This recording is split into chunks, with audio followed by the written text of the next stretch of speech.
ამით დამთავრდება პირველი ქართული ფილმი ვამპირის დრამაზე. ჩვენ კი თავიდან დავიწყოთ. იცი რა საკეთო?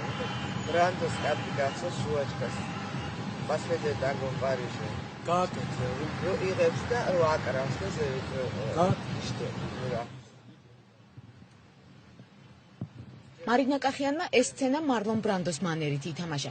ოღონდ ოსკაროსანი ნატალი მამისგან განსხვავებით, არა ბერტოლუჩის, არამედ შოთა კალანდაძის ფილმში.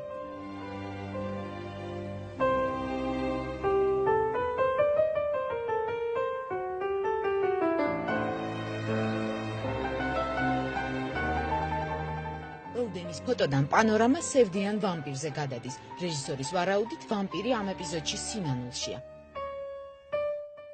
კეთილშობილი არ ვიცი არის თუ არა, მაგრამ ყოველ შემთხვევაში ეს მისი ტრაგედია და არ სიამოვნებს და განიცდის. ქალი ვამპირი ესეთი კინოში არ ყოფილა. მარინა მარადჩეულებრივად შექმნა ეს გმირი ძალიან დიდრული. მე დარწმუნებული ვარ, რომ ჩემში არანაირი ვამპირი არ სახლობს და ესე იგი გამოდის, რომ ნამდვილად ოსტატობის ბრალი ყოფილა. მარინა კახიანი მოყვარული რეჟისორის მესამე ფილმში მონაწილეობს. როგორც წინა შემთხვევებში, ის აქაც ყმაწვილი კაცების მაცდური და მკვლელია. შემაბა. ნამდვილად ესე მოხდა. და რაღაცა მომთან არ მეცალა, უცხარო არ მცალე, მართლა არ მეცალა და რაღაცა პერიოდი ეს გაიწელა. საკმაოდ ჩვენი გადაღებების დაწყების პერიოდი, სანამ დავიწყებდით, აი ნამდვილად შემაბა. პროფესიით მხატვარმა და გატაცებით რეჟისორმა შეაბა რეზო ესაძეც, ლიკა ქავჯარაძეც, ზურაბ ნიჟარაძეც, ლექსო თორაძეც და კიდევ ძალიან ბევრი ცნობილი ადამიანი. ერთ-ერთმა მისი ფილმების ჟანრიც განსაზღვრა.